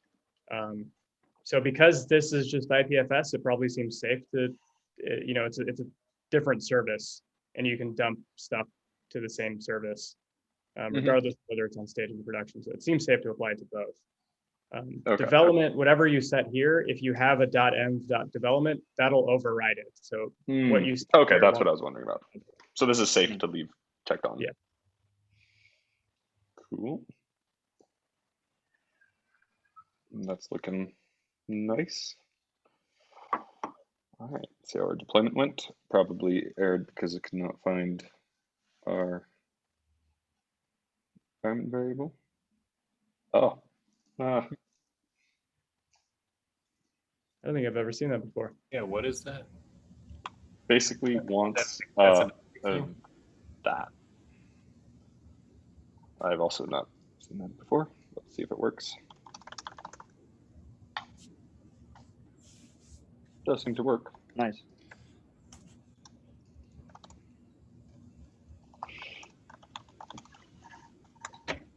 And that means our next deploy should go through cleanly because we have the env queued.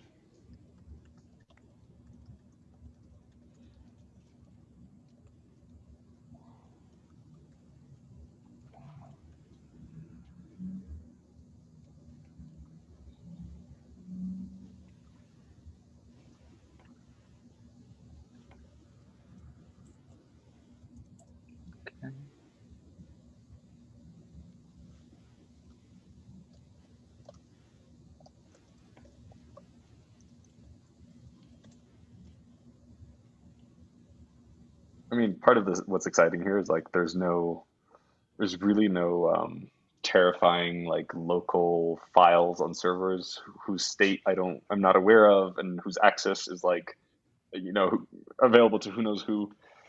It's just like everything is reasonably transparent and grokkable. Yep. Minus the rel no refer part. Yes.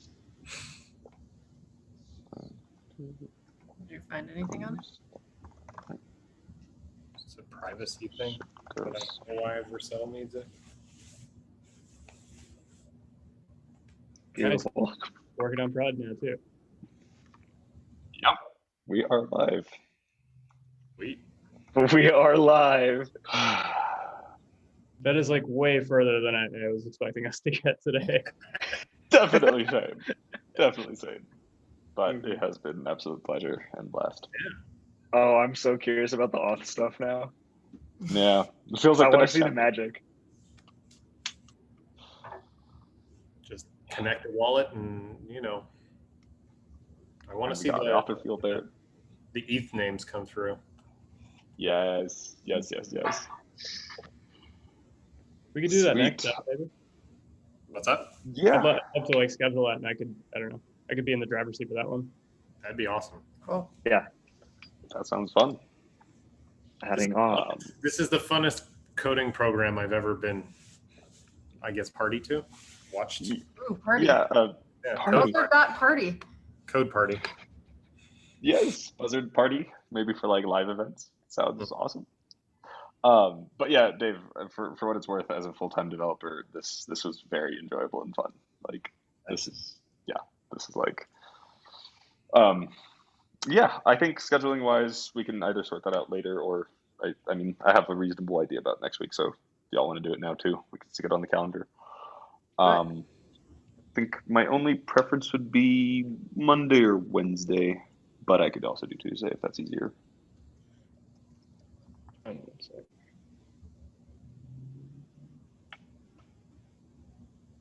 Could do Monday anytime after 2 p.m. or Wednesday anytime.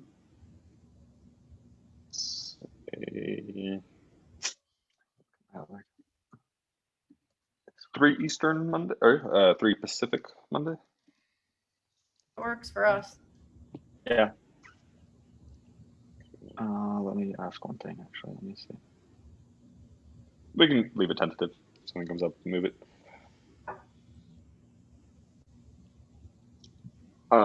Also, I mean, if somebody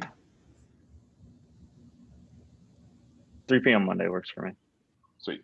Also, if somebody does have a hankering and want to go in, I mean, should we like maybe queue up some PRs to review for next time as well, and just sort of get that flow like roughly going? They don't have to be anything crazy.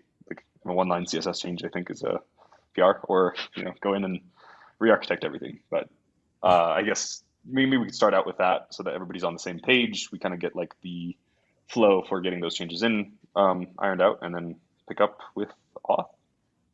What's the basic? So you just commit. Well, how does that work? Like, In a nutshell, I mean, if you're local, I guess maybe let's do the GitHub flow just because that makes it web available. You can add all kinds of paint to the thing. There's not much to paint yet, but yeah. So I think the only thing I'm confused about is, are we able to create new branches? Oh yeah. So if you are in the editor here on GitHub, and actually go into one of our files here, and when you edit it, before you commit the changes, it has you specify whether you want to do master or create a new branch. So let's just say a new branch. Exactly. If you're doing it locally, like with an editor, then it's going to be, I mean, first you're going to want to pull to make sure you're on the latest, and then check out branch, my special feature or whatever. Yep. Commit to that, push to that, and then if you pushed it from your local, then it would show up here like a big banner, and that'll walk you through the rest of the flow. At which point, I think once the PR is created, Vercel will automatically add some comments to it with the deploy preview, so you can go look at it live. Got it. And we'll just essentially there's discussion and all that. So maybe once you create your PR, just ship it to Discord somewhere, and the rest of us will take a gander at it. Cool. Sweet. All right. Well, this has been great. Great again. Another one for the books. Woohoo! Yes. It's nice when it works. Yeah. It certainly is. Yes. Makes it easy. You know what's funny is the biggest problem that we had was the live stream. Yeah. Yeah, it is funny. We're building with like decentralized tech here and can't get a stupid video stream to work. That's truly incredible. Yeah, because we were running into things like the thing that's supposed to work, you only get 20 minutes, and then you have to pay like a SaaS thing, and it's just fucking madness. Yeah. I'm really curious what the degraded audio sounds like. Like how? Yeah, I was wondering if it would just be like, it would take it down from like concert level to like MP3 level, or would it like make it sound like I'm turning through a walkie-talkie or something in a hurricane? Yeah. It would be such a sad, like, wasted recording. Yeah. So Cool. So are you gonna post the video audio then, or should we just do the Zoom one? Like, did you rig up OBS and everything, No. John? no, but I think Zoom probably captured all Zoom audio channels and my screen. I'm gonna take a look at the recording right after this, and I'll let you know. Cool. But I'm fine to upload it if it's good. Awesome. Thanks for driving. Definitely. Yeah, Thank you. Happy to. Yeah. Thank you so much. Yeah, that was fun. That was, I mean, it was a little scary at first because I was like, oh gosh, there's like 4 people watching, and but like, It yeah. is funny, like the concept of driving, because I like being driven around. Dave drives me around everywhere right now. I made John drive me to the grocery store. We were going to get groceries in Mexico, and I was like, I haven't driven in a month. I was like, do you mind driving? Like, I'm just used to someone driving me around. So this is like an extension of that. It's fun. Like we're in a car and we're going somewhere. Exactly. Yeah. Yeah. I mean, I think like the goal would be that at some point anybody just drives and picks up like an online environment that's just pulled down and nobody's futzing around with any sort of video settings or local installs. So yeah. That would be And great. each trip will be different too, depending on like where we're going. So Yeah. there's going to be times when it's not coding, but someone's driving. So that Exactly. I like Absolutely. that. Yeah. Yeah. Good analogy. I really love that everybody can kind of like ask questions during this process, learn what's going on too. Whereas with the async and the PRs, like it kind of can lose that aspect big time. Mhm. Yep. Yeah, it brings the thing to life. Like so often I've had to go like pick through this and then try to figure out how it works to even figure out how to ask the question that I'm trying to ask. So Yeah. here, like being in the flow of things, I'm like, what are you doing there? I mean, I don't even need it because I can see it come in. So there's like there's a narrative quality to doing it this way that's cool. Yeah. I think it'd be fun too, once we get something up and working that we're going to use for a while, to sort of map out what we've stuck together. Because for me, I can sort of follow, just very loosely though. And I think that if we write it down like afterwards and sort of like walk through, like for someone like me to understand it, who has like a reasonable understanding but not technical, No. that could be kind of neat because it opens up like who might find this accessible. Yep.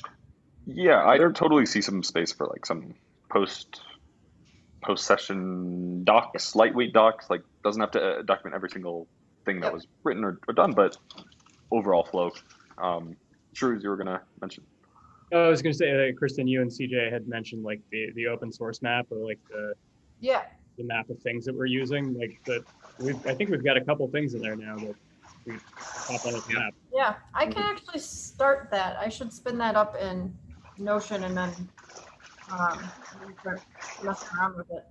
Yeah, actually, I have a question about that. Is that like a map just internally, or like rather related directly to the project itself, or a map of just like the entire ecosystem of Web3? I think you could do two, and they could be potentially like related. Like we're doing, I think the idea is to do a database in a table format, so you could see it and then be able to, not just internal, anyone could go look at what's on there, but we could, like if you do two related databases, one of them is what Could be we're like how we're using it. and one of them is the whole world.